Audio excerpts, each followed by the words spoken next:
Um, my name is Philip Baldifer. I'm a Maps Mastery Coach, own a real estate team here in Anchorage, Alaska, and head of a database management business called Powered by KLOUD.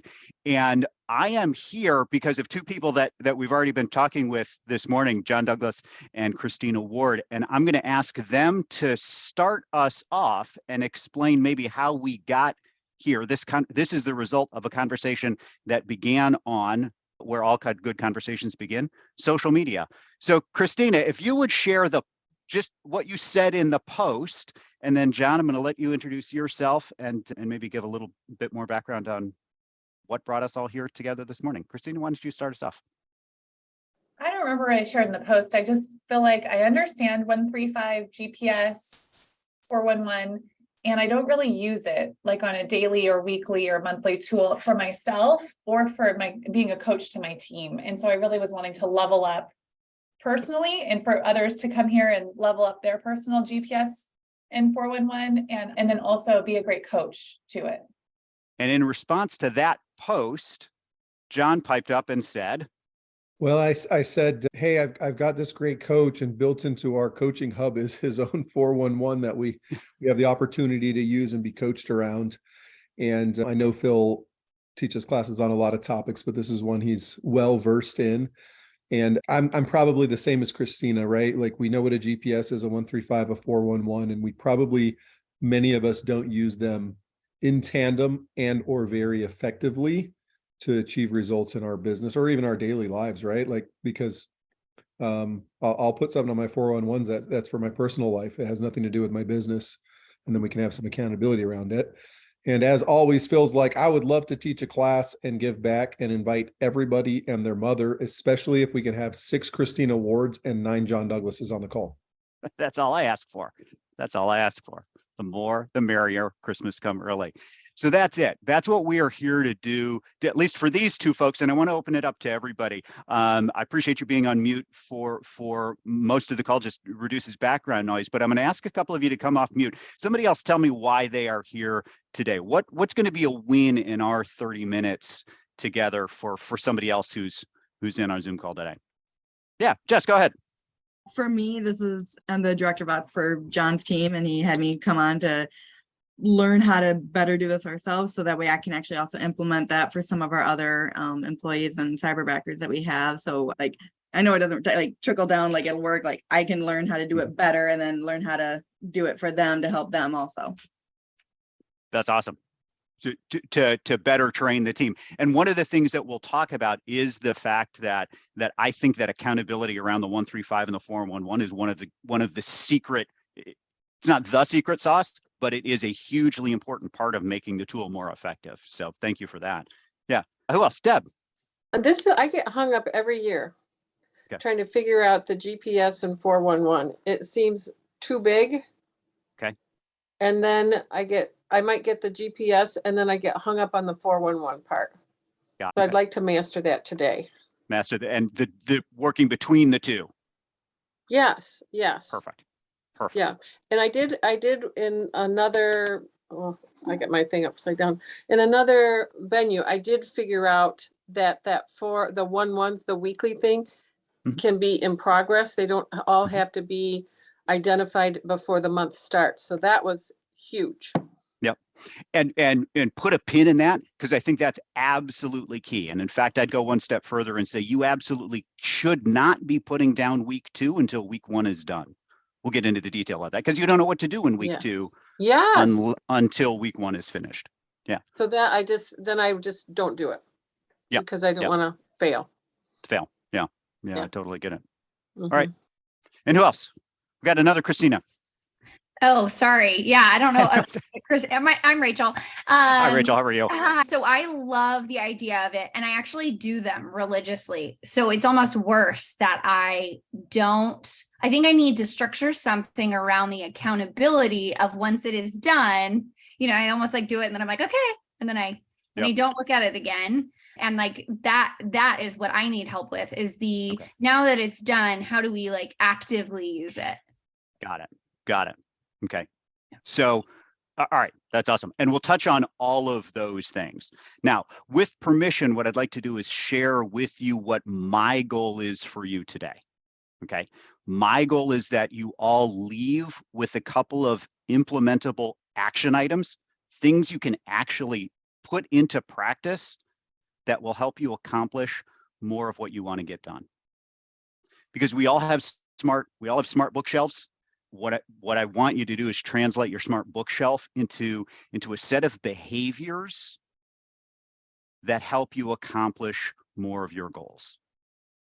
Because otherwise, we're taking time, and appreciate, again, grateful for the time, but it's not serving the ultimate purpose, which is getting where we want to go, right? And I also want to make clear that this is absolutely my personal approach. So this is, I am a MAPS coach. This is not MAPS orthodoxy. This is not officially Keller Williams policy. This is just my perspective on the ways we can use these tools and maybe use them a little bit more effectively, and how I coach to them with clients. As John mentioned, we've got 411s and 135s built into our coaching hub. And so these are just some tips on how I use them in practice more often. Okay, so just simply by a show of hands, I got all of you on the screen right now, which is awesome. Simply by a show of hands, use the reaction button down at the bottom. How many of you have set personal or business goals in the past? Raise your hand. Oh, of course, everybody. Yeah. Okay. How many of you can put them down? How many of you have written them down? How many of you have written down the goals? Okay, so we got a high performing goal writing crew. Now, final question. You can put your hands down again if you would. How many of you in the past have failed to accomplish everything you wanted to do? Okay, lots more hands. All right. Is that because you are bad at your jobs? No, not at all. You're all fantastic realtors. Is it that you wrote bad goals? No, not at all. I'm sure you wrote great goals.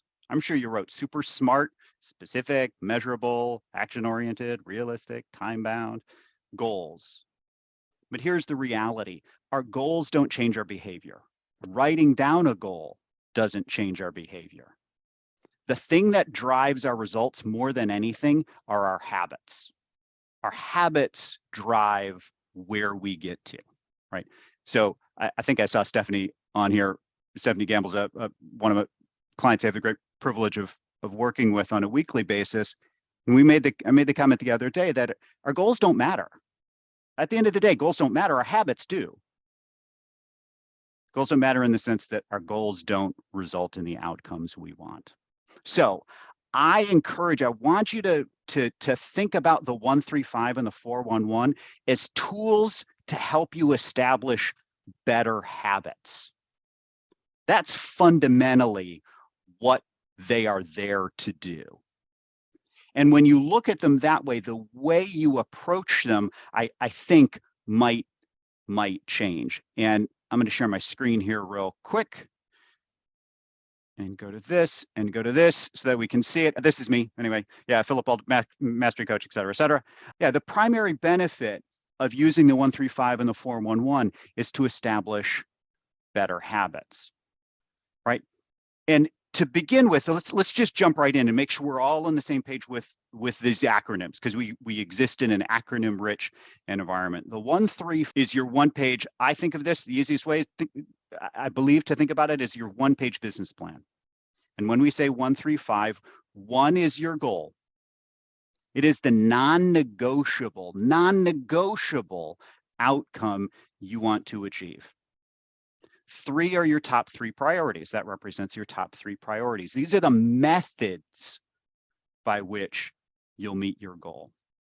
And 5 is the 5 strategies per priority, the actions you'll take to get them done. Now, don't get hung up on 5. Could be 1-3-3, could be 1-3-7.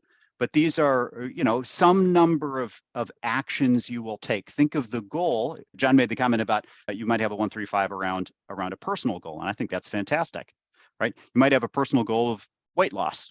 Let's say my goal is to lose 20 pounds. My 3 priorities are diet, exercise, and to become a student of health and nutrition. I want to learn how to do these things better. Okay, my goal is weight loss, diet, exercise, become a student of nutrition. Now, in order to diet, I might have to learn how to cook better, go to the grocery store, Meal prep in advance. Those are the strategies that I would take. 1, 3, 5. And for most people, I think there's value in having that written down on one page. As I said, your one-page business plan. Ours looks like this. Mine looks like this. Big goal at the top, priority 1, priority 2, priority 3, and a couple of strategies underneath. Now, this is not one of our pro tips, but as a reminder, our priorities should also be in priority order. If your goal is to lose weight, diet is probably the first thing. Being a student of nutrition is really important. It might help you lose weight. You might be more effective, more efficient in your actions, but it's probably not as important or as impactful as diet would be.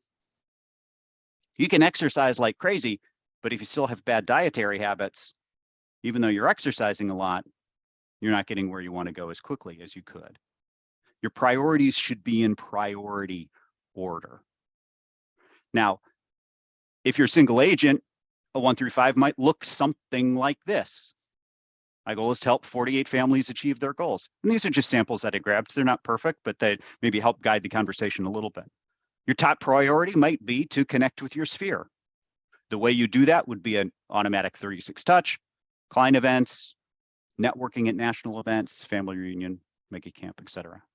My second priority might be to meet new clients through open houses. So we're beginning to put priorities in priority order with some strategies underneath it to accomplish it. Now, if you're a team, you might have a slightly different 1, 3, 5. This would be a team level 1, 3, 5 for a group that's trying to hit some big production goals. This is our teams 1, 3, 5 in 2020. 375 sides, and the first priority was to build and then communicate with a massive database. We knew that if we did nothing else, that would be the thing that would drive, that would have the biggest influence on our success. Our second priority was to focus our efforts on taking seller listings. Our third priority was leverage, bringing in team members, bringing in staff, creating partnerships that got us where we wanted to go. If you're struggling with what priorities are in your business, think about the triangle at the beginning of MREA: leads, listings, and leverage. We can make it overly complicated when in fact it could be pretty simple if we just had a leads, listings, and leverage priority. Okay, first of all, any questions on the 1, 3, 5? We're all clear on that? Does that make sense? Raise your hand if you got any questions. Perfect. All right, oops. Now, what's the 411, right? The 411, if the 1, 3, 5 is your one-page business plan, the 411 is your planning tool. It creates action steps. It's what translates your ideas into weekly activities. So again, so that we're clear on the language, it's 4 weeks, 1 month, 1 year. The 1, starting in reverse order, the 1 is your major goal. It's the outcome you want to achieve. If you forgot what that was, go back to the 1 on your 1, 3, 5. They're the same thing. The middle 1 is your priority or your priorities for the month. It's your focus for the next 30 days. The 4 are the week's activities to complete your top priority. 411. Now, as we said, you don't know what to week 1 is complete. So week 2's activities depend on how much you got done in the previous week. You're still committed to your priority for the month and your goal for the year, but the 411 is the tool that translates your ideas into actions. Jessica, go ahead. You got a question. So going on that, so you kind of want to plan out like everything you would need to do. So like week 1 should be the longest one, and then like week 2, everything you got done or didn't get done just moves down to week 2. So like each week would get shorter. Potentially, but here's what I'm going to suggest. If the activities for the week are too long, it's turning into a to-do list. And we'll get to this a little bit later. This should be the tool that you use to identify the 1 or 2 or 3 things that are absolute must-dos for the week. The only reason they wouldn't get carried over is if life interrupted. If something happened that caused you to get knocked off stride. Great question. Yeah, if you start with a too long, this is the other risk of starting with a list that's long at the beginning is that we cherry pick the things we want to do first, which may or may not be the things that we need to do.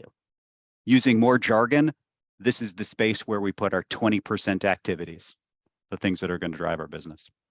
411 looks something like this, right? Annual goal. What do we need to do this month? What do we need to do this week? This is a 411 that's set up to have both a personal goal and a business goal, just in terms of a format. If you were a Rainmaker mega agent and you had both a team, and you have a role on the team, you have a job, you're also running a business, you might have a job and a business block on your 411, and it might look something like that. In my job, my goal is for the years, 24 sold listings, 18 buyer sales, 60 listing appointments, taking 60 listings, going on 150 appointments. That's my one for the year. This month, that's 5 listings, 2 sold, 2 in escrow, etc. This week, in order to hit my goal for the month, to accomplish my priority, I need to go on 5 listing appointments. I need to close 1 buyer contract. I need to lead gen 3 hours a day. Now, one of the things that I've seen, I'm going to encourage you to avoid this as best you can, is to not make the 411 a math exercise. 60 sales, 5 this month, 1.5 this, 1.25 this week. That's not going to inform what you need to do. And we see it a lot. You might need to do some math. You might have to break down some of your actions. But in order to, say, take 5 seller listings this month, you might need to dedicate this week on practicing your listing presentation. That might be the one thing you need to do this week to be most effective for the month. It's not just math. Any questions? Okay on the 135 and 411 as tools. On that business side, like the lead gen and Yeah. the appointments, would that just stay the same? Like the main part of the main weekly, goal? the weekly goal of certain number of appointments in the week. It might. It's a great question. It might. If it is helping you, if that reminder is helping you establish the habit that you need to establish. But it could be that in order to actually lead gen 3 hours a day, there's something else that comes before it. Mm-hmm. Mm-hmm. Or you might identify the thing that caused you not to hit 3 hours of lead gen this week, and the following week you need to make sure you focus on a different behavior. Mm-hmm. So it might stay the same, but if it's not working, we need to change it. Mm-hmm. Sorry, this is a little cul-de-sac for a second because I think this is important. In order to establish a new habit, there 4 things have to happen. Number 1, you have to create an environment that supports the behavior you want to affect. Diet and exercise is such an easy one, so I'm going to use this as an example. If you had a goal of eating better, the first thing you must do is throw out all your potato chips. You can't have a freezer full of ice cream if diet is a top priority. That's not an environment that's going to be conducive to the behavior that you want. The second thing is that you have to create a system of positive feedback, positive rewards. We will get further more quickly, go farther more quickly with positive feedback that reinforces in a good way the behavior we want to affect than we will with negative feedback. Third, then once something is working, Christina, to your question, once something is working, you just stick with it. Like you kind of have to remind yourself to do it again, do it again, do it again, do it again. But if something is not working, you absolutely must change it. Mhm. If you're not creating the habit that you want, or the habit that you've created isn't leading to the outcome you want, then you'd have to adjust a new set, you'd have to have different activities each week. So say I'm coaching to that job weekly goal, lead gen, certain number of Yep. certain contacts, and then they don't hit the goal. What's that conversation sound like? I think it begins, the grow model is it's a great question. I think that the conversation begins with the grow model. Stop me if I'm repeating myself. Do you know grow? I do, but I love it so much, and I feel like I need a refresher. As long as everybody else needs a refresher. It's 4 coaching questions. Christina, what was your goal for the week? 4 listing appointments. Excellent. How'd you do? I went on 3. Okay. How you feel about that? I mean, it was better than last week, but it's not my goal. My goal is 4. Okay. What got in the way? I did the lead gen. Mhm. So there must have just not been enough lead gen. Okay. Not enough. Mhm. Based on that, what's your new goal for next week? 5 listing appointments. Is there anything that could get in the way? Well, actually, I'm going to Disney World next week, so.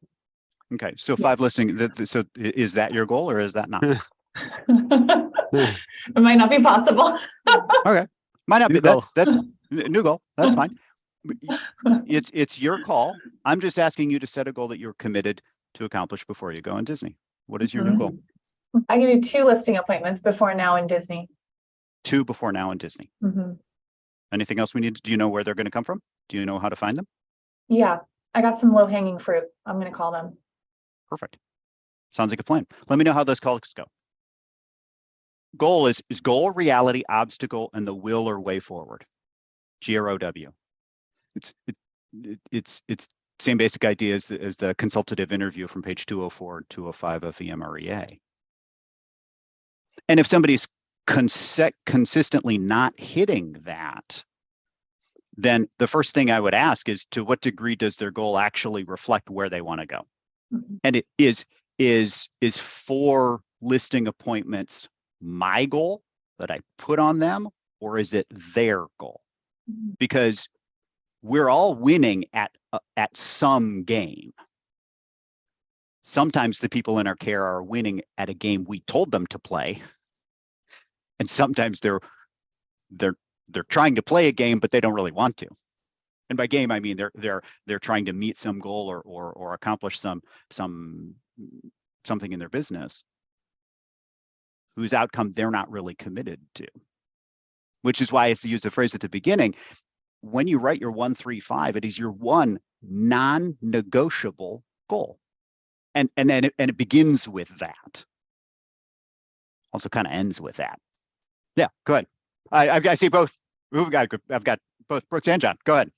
Yeah, so I guess my one question, because this is the area that I've identified as growth for me on my 411 that I'm currently working on, is what's your recommendation for frequency of looking at, checking in with your 411? Perfect timing. Okay. The first pro tip is that you have to look at them more often than you do. Right now, whatever amount you're looking at them is not enough. Yeah, so I currently was doing daily, and I've just recently had this conversation with my coach and upped that to 3 times a day now. If you've got to live with it, right? Because this is the first piece. As we said, in order to establish a new habit, you have to create an environment which is conducive to it.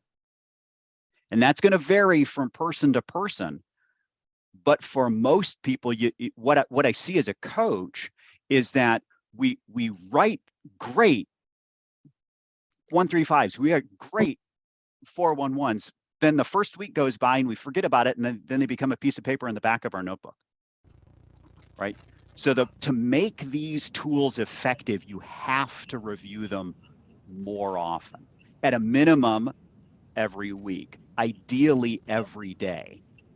And if that's not enough, if you need that reminder, this is a tool to establish a different habit. You might have to live with it. I'll just share with you the way I do it. Hang on, let me stretch my arm here. I I do these things in 2 separate books. I like pen and paper. Yes, I use electronic stuff for a lot of things. My GPSs live in my notebook. This is just my daily personal goals, GPSs, they're all just there. The 411, I use the bold planner. There are a lot of good planners out there. I use the 411 in the bold planner. And so what I do is on a Sunday night, I set the schedule for the week. It involves rewriting the 411. Now I also like things to look neat. So what I do is use the 411 sheet in there to write out notes. And then I put it into the electronic form that I share with my coaches. But the first tip in order to make these effective tools is you have to look at them probably more often than you are now. Yeah, John, you have a question? You got your hand up? So maybe you'll touch on this. What about, so 411 is 4 weeks, 1 month, 1 year. What about using this in conjunction with the 12-week year to chunk it down more? Oh, Like yeah. you. Yeah, great idea. So you can use kind of the 12-week year format, or you can think of the 1-3-5. That might either be a goal for the quarter or a goal for the year. Either way, I think the tool is still effective.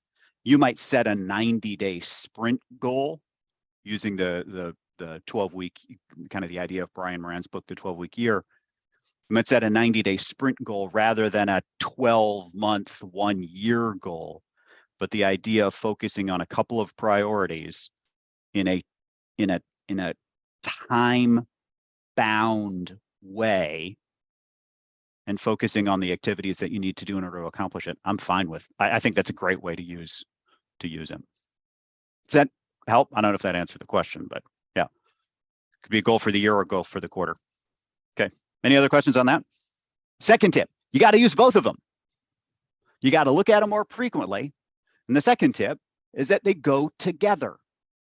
One of the mistakes that I see from the coaching perspective is writing a super smart great, clever, comprehensive business plan in a 1-3-5, and then it kind of lives off on the sidelines and somebody tries to manage their week with a calendar in their phone.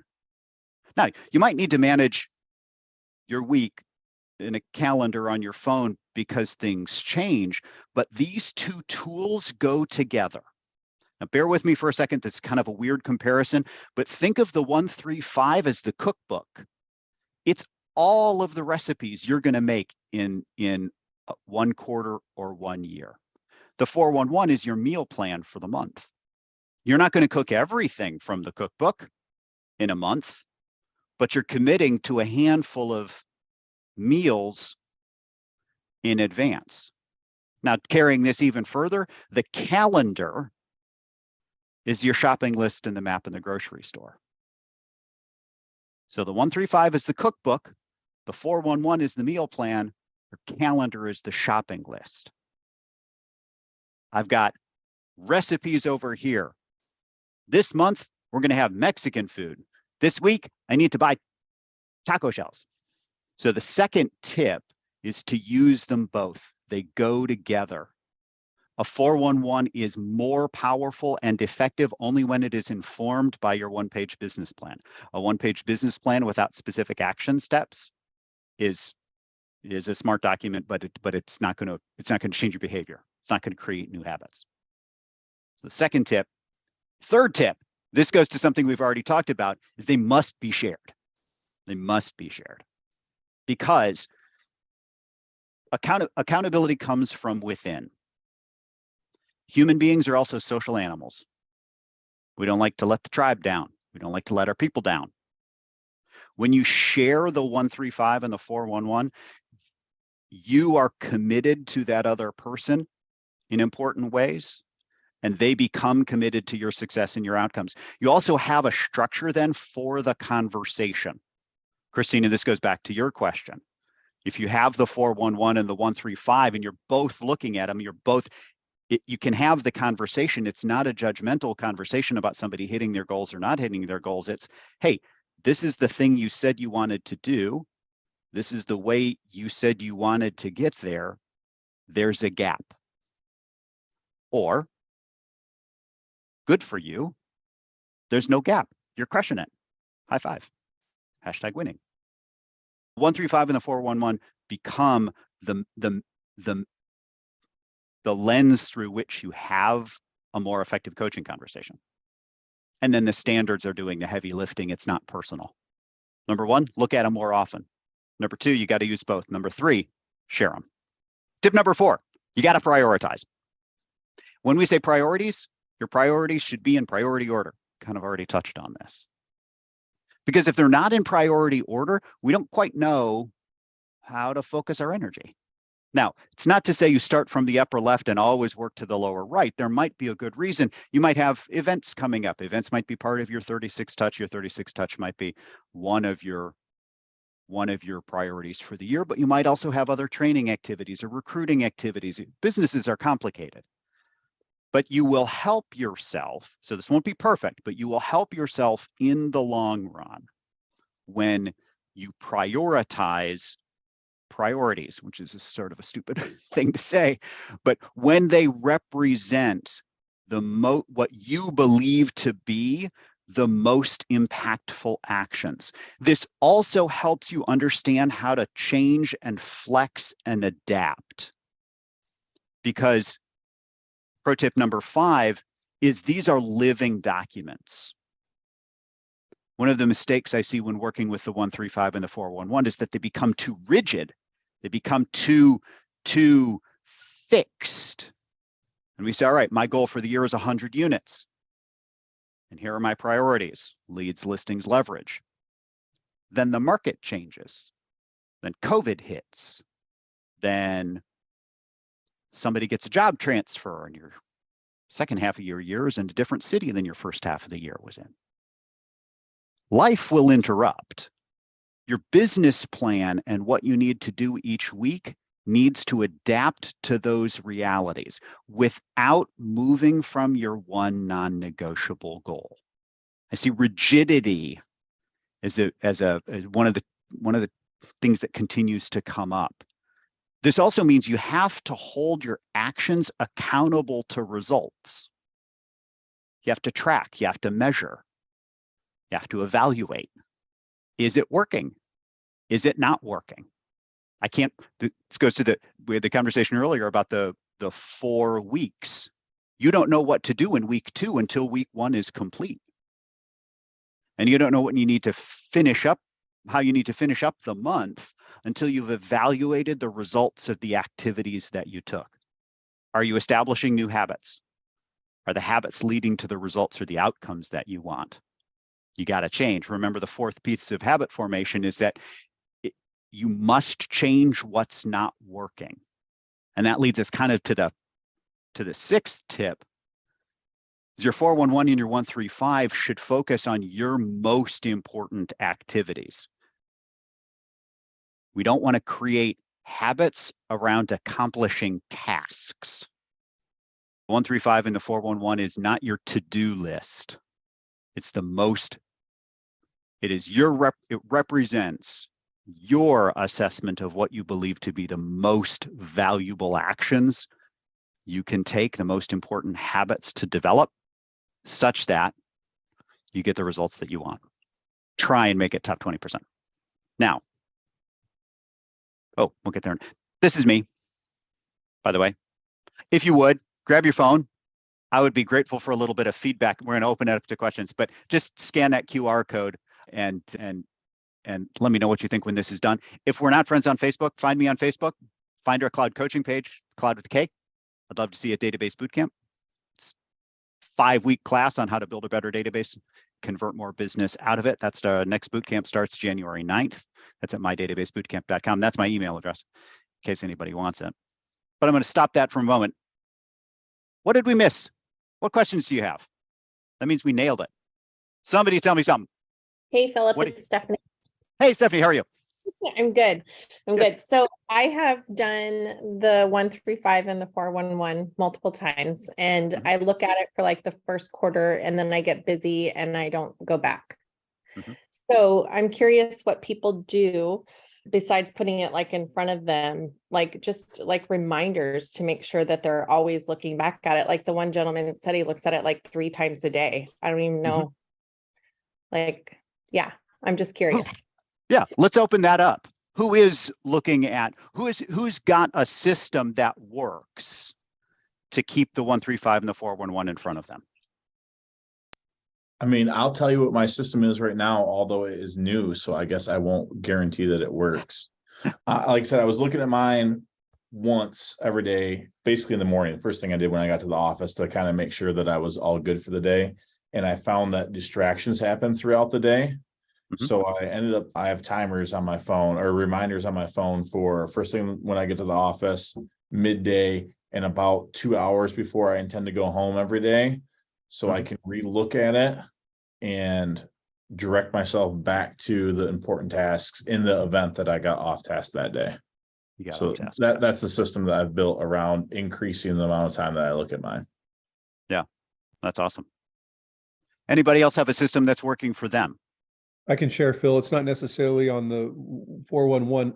I'm going to adopt it there. Anything that's a top priority of mine on any given day, it's a calendar event. I do live by a calendar. Instead of a single reminder, I have 3 reminders that will pop up before that ever is supposed to get done. So a 30-minute reminder, usually a 15, and then a 2-minute reminder. So like to make sure I was on your Zoom today, I got reminded 3 separate times within the last 30 minutes. So it's top of mind when it should be top of mind.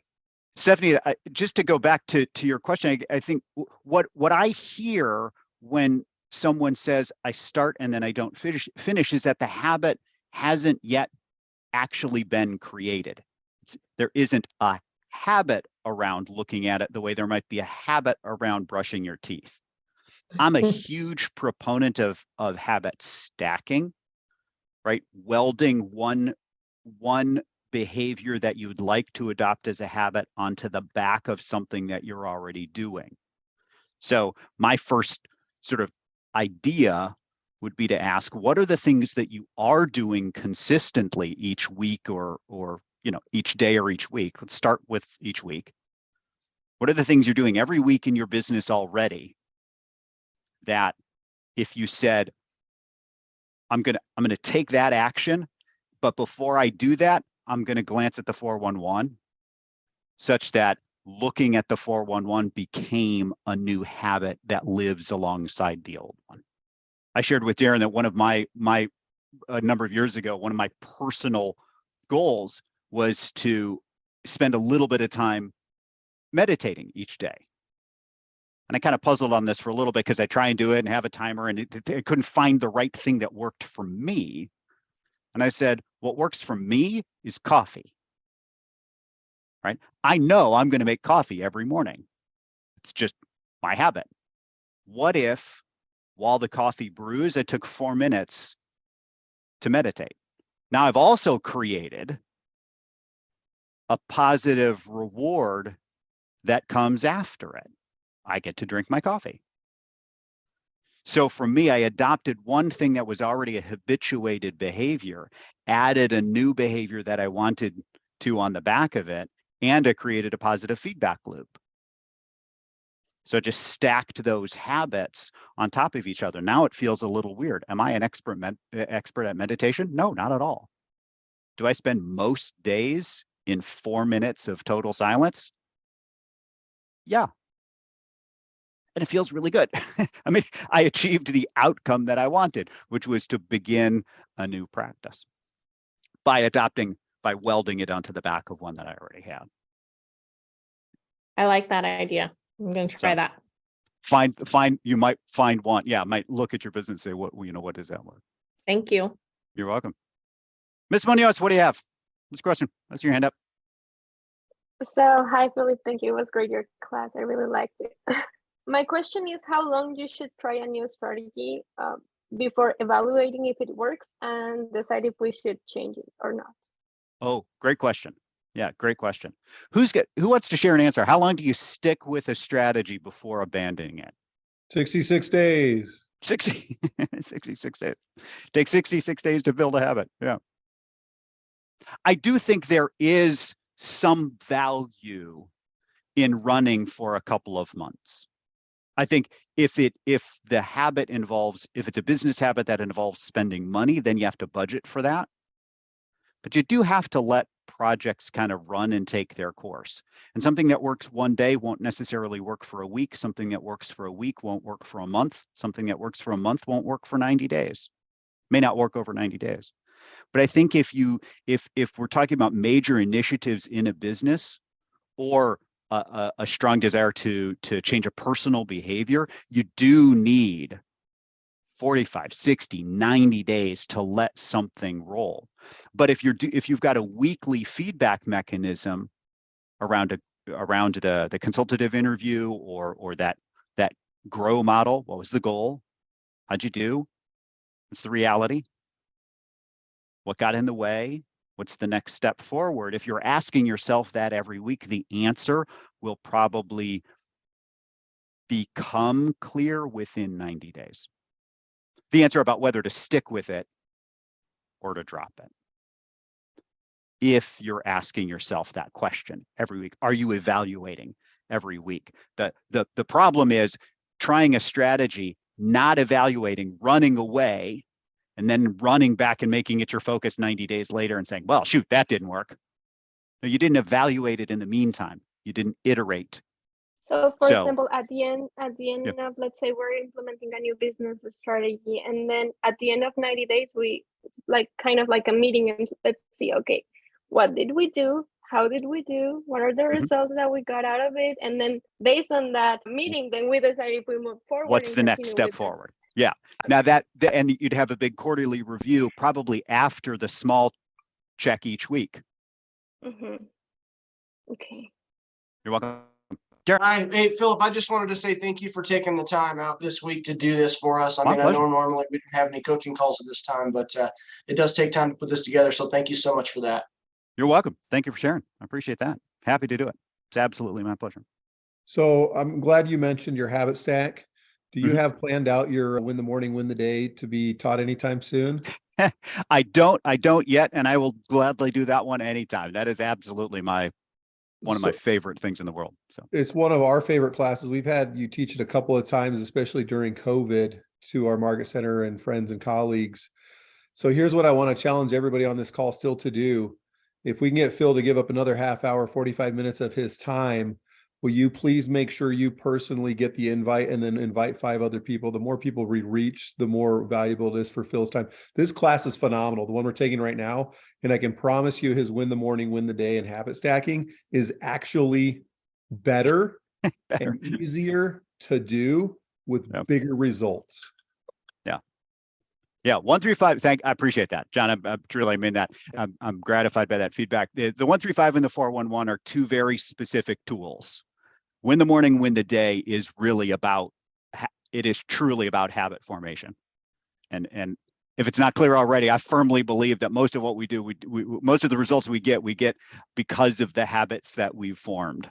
So if you want to get different results, it might require you to form some different habits. And fundamental to that, behind that, is that we get even more when we approach each day with happiness and gratitude. So win the morning, win the day is about winning the morning so that you win the rest of the day. So, any other questions? No, you're just awesome. Thank you. No, thank you. That's way too kind. Thank you.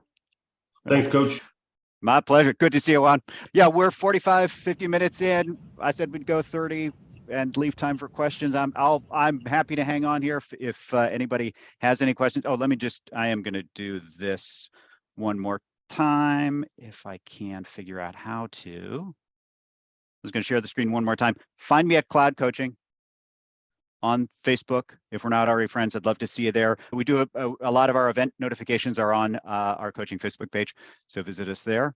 I'll hang out, but if you all have to hop off, thank you for taking the time. Have a very wonderful holiday season and a happy new year. Thanks, everybody.